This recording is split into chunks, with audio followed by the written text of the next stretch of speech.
I'm Ash Sarkar for Novara Media on the most exciting day of my life, interviewing Spike Lee, the godfather of Black American cinema, about his new film, BLACKkKLANSMAN. Thank you so much for joining us. It's great to meet you. Who do you support? Tottenham Hotspur, the only team in North London. Ask Spike Lee who he supports. Who do you support, Arsenal. Spike? The interview, I'm afraid, has to end there, guys. Thank you for joining us, but it's Don't hate on Thierry Henry. That's my man. You know what? When I saw him score from a corner, you got love for Thierry Henry. Vavavoom. I remember him from those adverts. That's like the first crush I ever had. But you don't have to like Arsenal, but you got love for Thierry Henry, right? Can you give me yes or no? That's a yes or no question. I'm supposed to be interviewing you, Spike, and I feel like I'm being taxoed. We're flipping it. Okay, right. I've got complicated feelings about him. All right. Because he's too smooth and he's too good looking, whereas Spurs is a team of clapped, gormless souls, all of whom look like they died on the Somme, and that's what I love. Proper footballers. Right. Hideous. To each her own. Her own. So we're here to talk about your new film, BLACKkKLANSMAN. You like it? I was intrigued by it because it was not the film that I expected in lots of ways. I was gonna like. But here's the thing, though. Yeah. Expectations can be a motherfucker. Mm-hmm. So sometimes it's better to come to something without any expectations, a clear mind, and just respond to it versus something else involved in expectations. Right or wrong? We'll give me yes or no. One of the things that surprised me, in a really good way, was this focus on anti-Semitism and how it works in relation to white supremacy. Because that's not a story that you hear very here's often. the thing the thing that amazes me, because it just happened in Cannes, where a lot of my fellow Jewish brothers and sisters were astounded that the Klan hated Jews.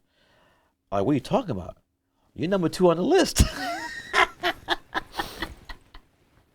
So it was interesting that my co-writer, Kim Wilmot, we wanted to have this character who's Jewish but is passing.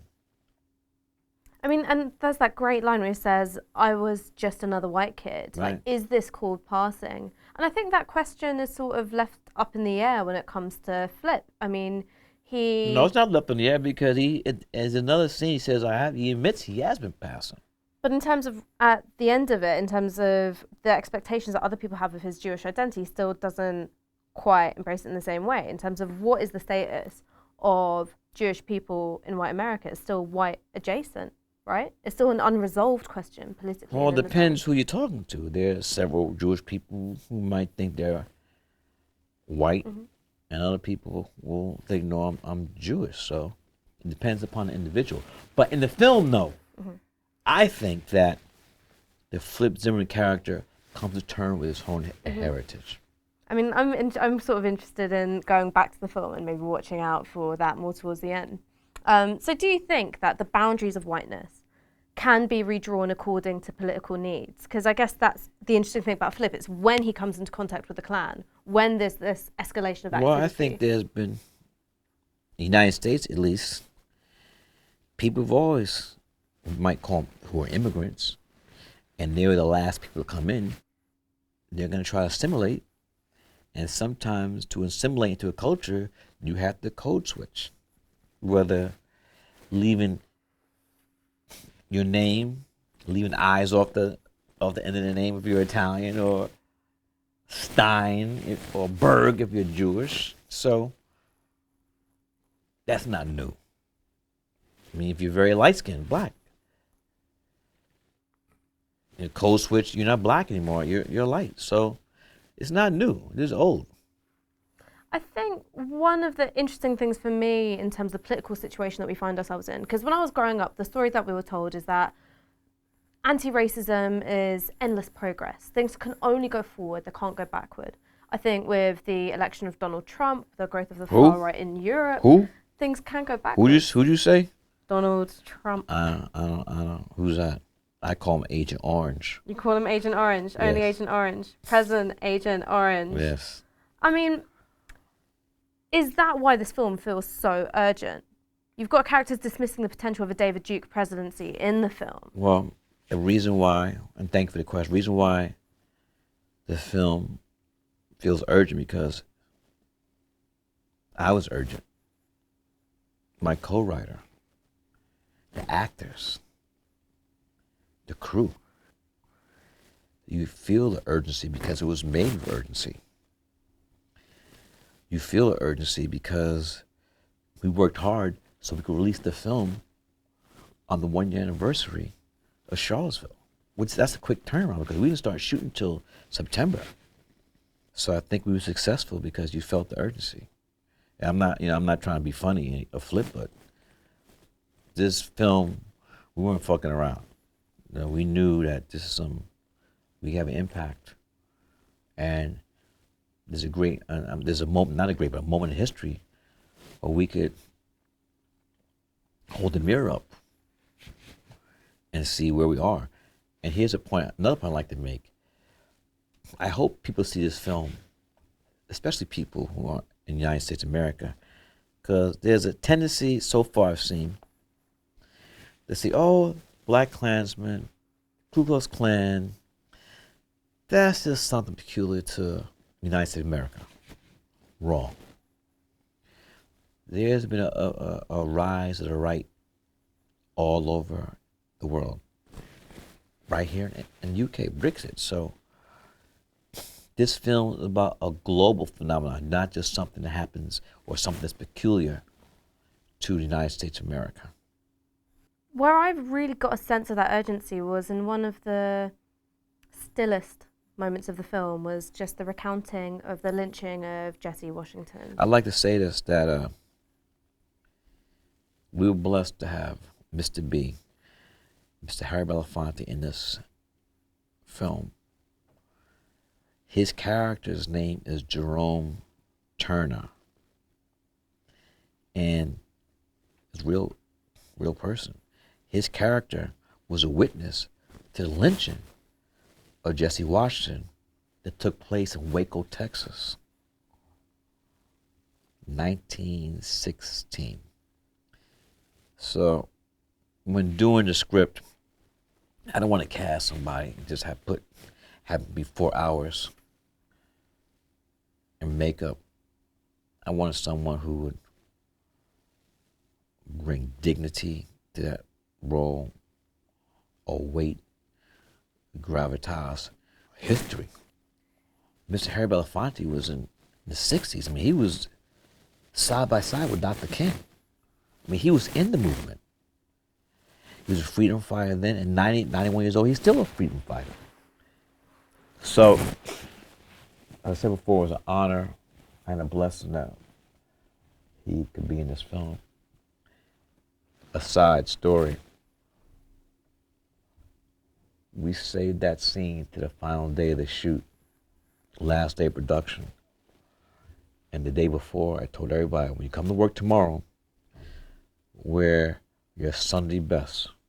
Suit, tie, ladies wear dresses, you wear heels. I didn't tell them who was coming. And when we walked on the set, people like, I just knew that we got to pay our respect to this man. We're not wearing sneakers and jeans and We're coming in our Sunday best. That we're going to church for this great man. So it felt a bit to me watching it like the moment at the end of Malcolm X with his funeral elegy. Right. Is that I feel that in your work there are these moments where you break through the film as fiction, and there's a really direct political conversation that's happening with your audience. I'm also a documentary filmmaker too. But. And so thinking about what you want the audience to take away from that moment. So you've communicated a sense of you've communicated the sense of urgency. Well, really, I wanted to show the face of evil, the face of good. I want to show the face of love and the face of hate. And that's where we had that. We cut back and forth, cross-cutting, parallels between what's happening with Mr. B, his character, his scene, where he's speaking to the black students at that school, and versus the Klan initiation, which is followed by them watching D.W. Griffith's Birth of a Nation. I mean, I thought it's the juxtaposing of black power and white power. There are some, I think, lazy people who will look at that as an equivalence. Whereas I think you're forcing I'm glad you brought that up, because I was in Berlin yesterday, and that came up where some journalists tried to equate black power with white power and say it was the same thing, and it's not. For me, when a group of fascists, if you want to call them, hate groups, when they're saying white power, they're saying it from the mindset of white supremacy. Black power for me comes from an act of power, was reaction to being under the thumb of white supremacists all over the world, not just the United States of America. So for me, it's not the same thing. I mean, I'm inclined to agree with you, because I think that these people just don't have an analysis of the power bit as opposed to the racial signifier at the front. They're the ones in power. So there's something that my mum says, and I'm Your never... mum? Yeah, my mum. She's like me, but shorter and angrier, if you can imagine such a thing. And so she said that, because she was fighting the fascists in the 70s and 80s, and then when I was growing up, she'd say, look, don't trust these people who can speak nicely to you and smile to you. And you know, Where's your mother from? She's Bangladeshi, like me. Oh, Bangladesh. So her mother came to this country in 1954. So she was born here. She was born here, but grew up all over the place and then came back here. And one of the things that she said to me is that don't trust these nice liberals in suits, because they're going to screw you over just the same. And at the same time as they're smiling at you and saying, would you like a cultural festival where you can sell some samosas? They are going to be telling white working class people, be scared of you. Like, they're the ones who are, they're the reasons why you're not earning. Give me an honest to God racist any day. And then with Brexit, with Agent Orange, with the near miss of Marine Le Pen in France, we've got some honest to God racists. And I had to go say to her, I was like, Mum, I don't think I prefer this. But what's your take on this, of the, you know, that relationship between the smiling, respectable face of racism, which you still find I in, agree with your mother. you know, the Democrats. And Mums are never wrong. I mean, she'd love to hear you say that. Tell her Spike Lee said. What's your mother's name? Naima. Naima, how you doing? With a lovely daughter. I'd rather know what I'm dealing with. I can deal with that. You hate me, show it. We don't have to do this undercover slick shit. Let's be honest. You hate me? All right, now I know what I'm dealing with. Versus, you know, the liberal thing, like, we love you. We love you. We love Beyonce. We love Jay-Z. We like rap. Can't be racist. I grew up loving Michael Jordan. That kind of thing. You know, we love Michael Jackson too. You know, because that stuff is it's fake. We get along better. We're just honest with each other. You know, you don't like black people. You like people from Bangladesh. I mean, and another thing I'm glad you brought up was like, this whole thing, the rise of right, is based on fear. That's how this shit works. What's the fear? Immigrants. And you said yourself, the reason why you're not able to go further in your life is because these motherfuckers here. They're coming in here, sneaking in here, bringing crime, bringing drugs, bringing guns. They're taking our jobs. Everything that is wrong in your life is because of them motherfuckers. It's a fear tactic. And we have to understand this shit is old. I mean, so we've got this character It's of old, Ivanhoe. it's old, it's old. We gotta be smarter. We keep going for the same fucking shit. The okie doke. I mean, so this character of Ivanhoe, who is a drunk and a liability, and as far-right terrorists go, you wouldn't want him in your cell. I'm not saying if I was a far-right terrorist, but I'm saying if I was a far-right terrorist, I wouldn't want him in my cell. And he reminded me of so many racist white people. Blokes. Who are, you know, they're not the sharpest tool in the shed, and they've got huge problems of their own. And I was thinking about this character and his place, because if you wanted to, you could have only had slick, Machiavellian, terrifying neo-Nazis, if you wanted to. And I was thinking about, what does the choice of Ivanhoe say here? And it reminds me of that Ta-Nehisi Coates essay, We Were 8 Years in Power, which is the appeal of racism isn't saying there can't be a black president. It's that after it takes the most extraordinary man to be the first black president, any white man, the most debased, the most degraded, can be president after him. Well, I agree with that statement, and I would like to add something else. I think that I don't blame those people. We should have been smarter. I think that in a moment, the very millisecond that President Obama's right hand touched the Abraham Lincoln Bible, we were in euphoria for 8 years. Not understanding, like, United States of America, presidents only get 2 terms.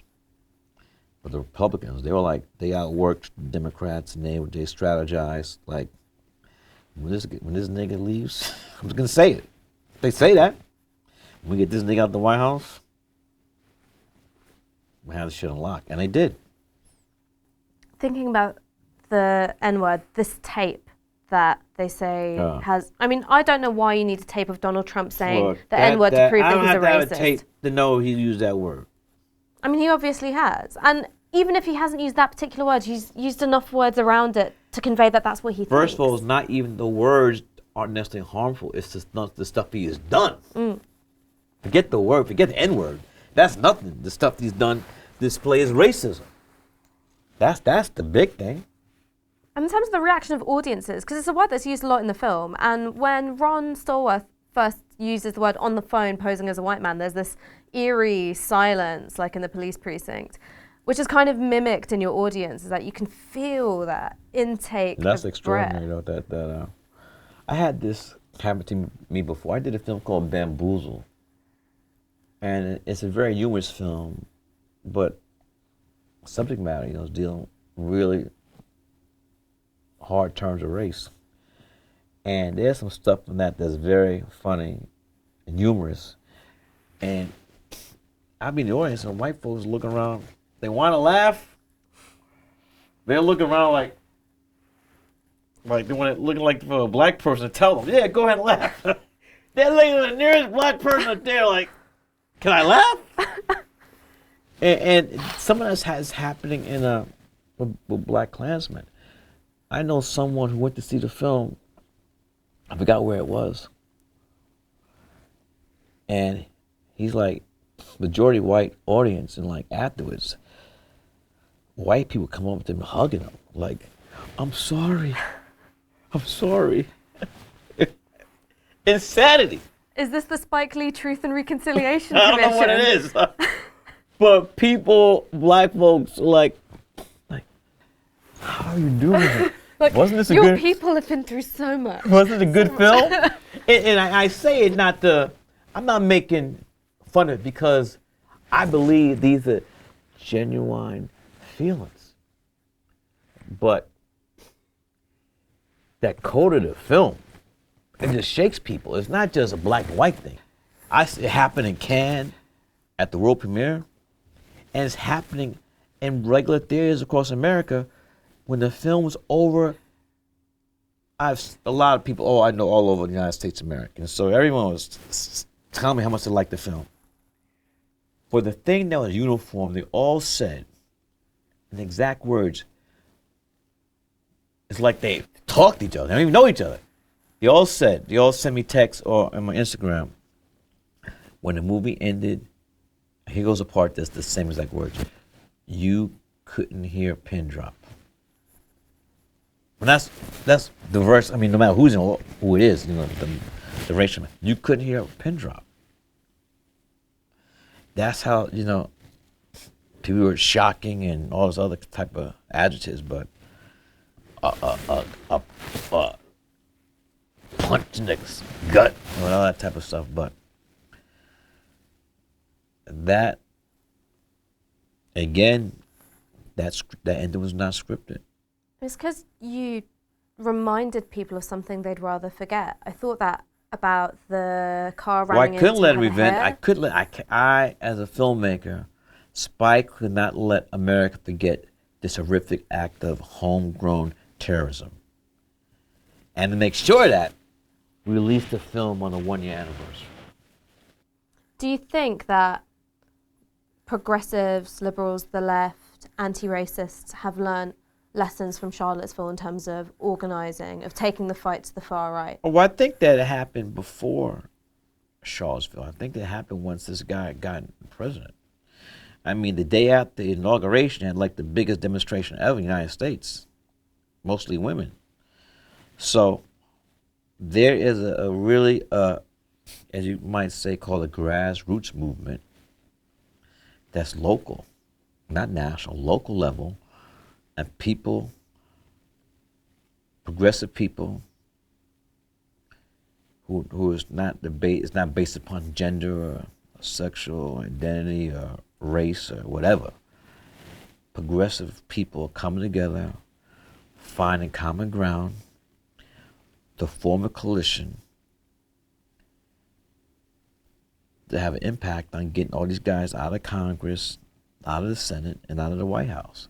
I tell black folks all the time, if black people voted twice, we alone could not have gotten Obama into the White House twice. This shit was a coalition. Just can't be one. Black people can't do it alone.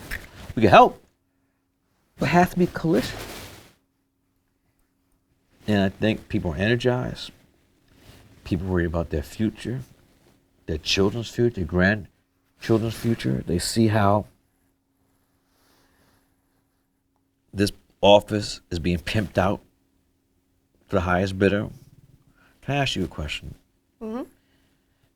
Is the coal industry the antithesis of the Environmental Protection Agency? Well, yeah, Is it? obviously.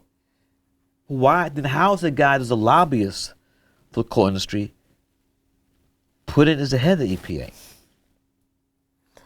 We could also say that Obama putting Larry Summers, elevating him to positions of responsibility in terms of US financial oversight after the financial crash is a similar thing.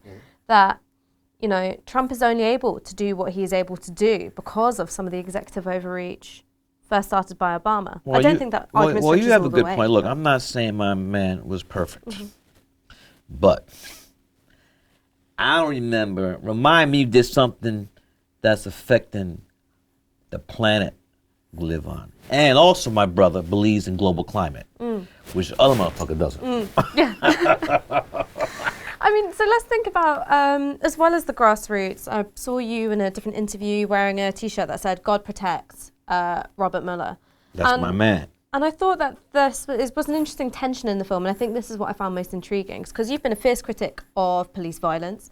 I don't have to tell you, just filling in our audience, that the time at which BLACKkKLANSMAN is set is shortly after Attica, not even 10 years after the killing of Fred Hampton. And in the film, law enforcement is both a site of racial tension, but ultimately has a kind of redemptive arc. You know, there are lots of people who have been campaigning against police brutality who came out of the film feeling uncomfortable about that aspect. What's your BLACKkKLANSMAN? take? Yeah. It's a true story. I'm supposed to change the ending so they can be happy. Ron Stallworth is a human being.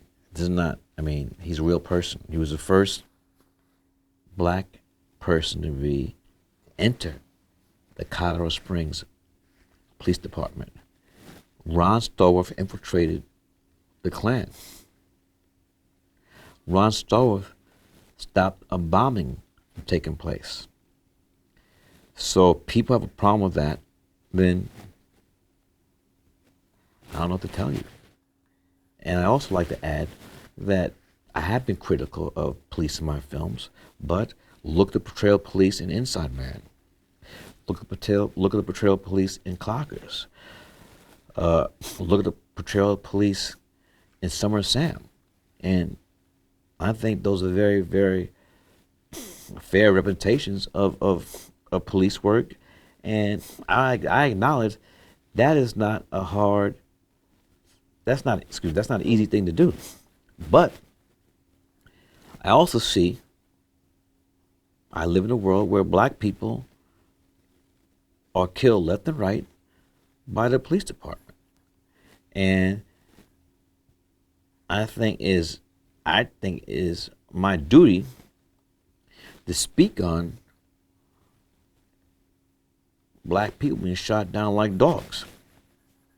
And I think that you could say that and still understand that not all cops are like that, but it can't be accident that black and brown people being shot down, by the police force of the United States of America.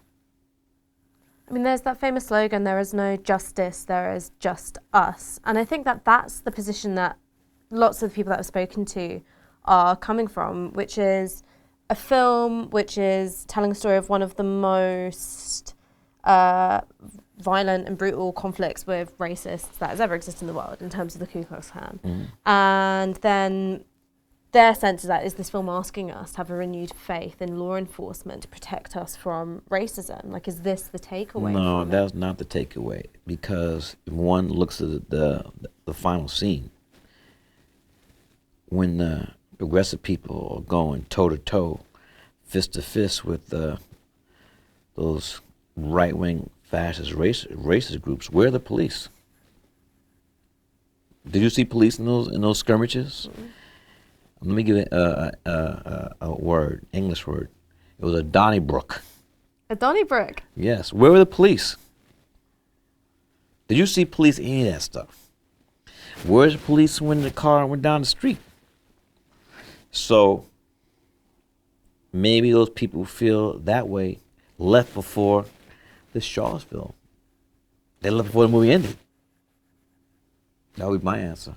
I think people tend to see the critique that they want to have at the end of it. Do you see what I mean? They maybe look. People want what they want, but this is not the first time of my cinematic history that black people, not like what I've done. So shit ain't new. I mean, before we move on to a question that I've always wanted to ask you, I think just sticking with this, then thinking about the role of artists, filmmakers, musicians in a Trump presidency, is that films, music, plays, books, they can become really important flashpoints and really important rallying calls. At the same time, they can also become this stick to beat progressives with of, look, this is like, out of touch Hollywood culture, they don't care about flyover country, da da da da. Who are they talking about? Who doesn't care about the artists? Artists.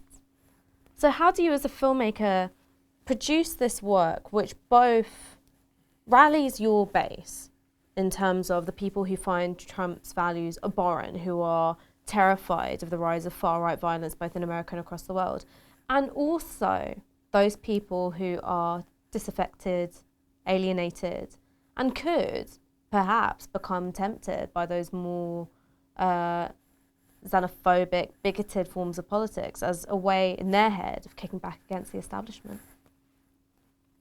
Let me try to answer that question. That's a very hard question. I'm 61.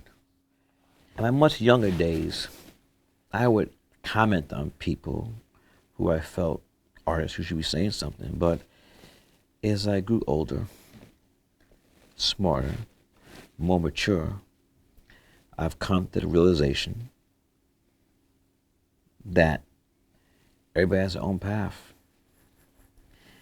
Everybody has their own journey. There's not one monolithic group.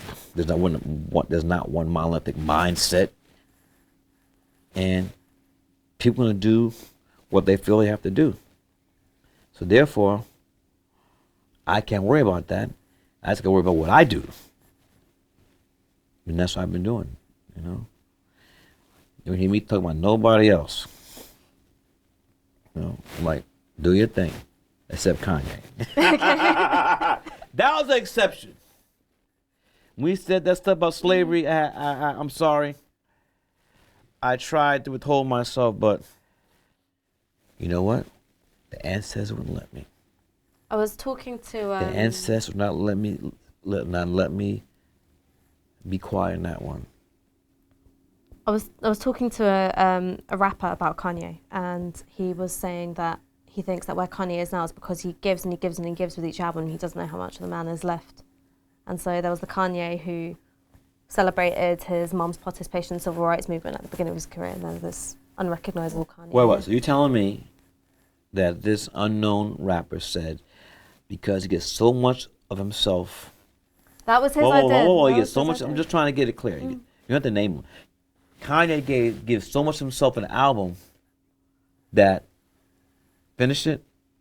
That he just doesn't know how much of the man is left.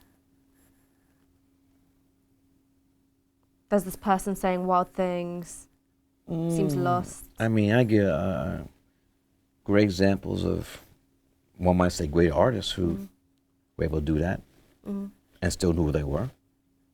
I mean, speaking of great artists, you are responsible for, as a kid, my favourite pop cultural moment ever. Rosie Perez? It was, the They Don't Care About Us video. Oh. Which, as a kid, I adored and drove my mum, again, wild, listening to it over and over and watching the video over and over.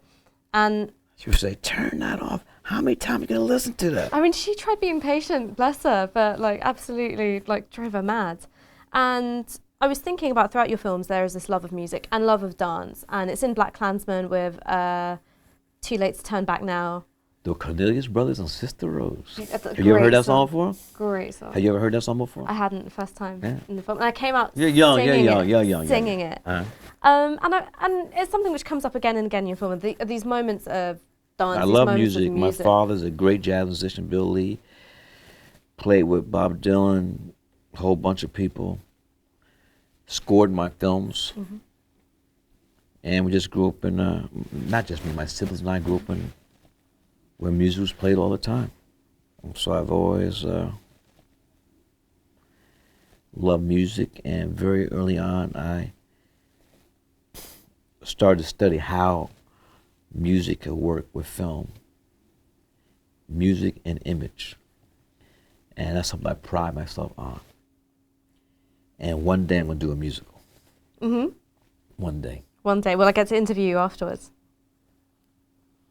Inshallah. Anytime you want to, inshallah. Anytime you want to interview me, I'm cool with that. Thank you so much for joining us. It's Please been a privilege. Naomi? Naima. Please tell your mum that Spike Lee said hello. I will. She'll be very pleased. She might think you're flirting. You might get an email from her. No. Maybe. Very respectful. Okay. All right. Thank you. Take care.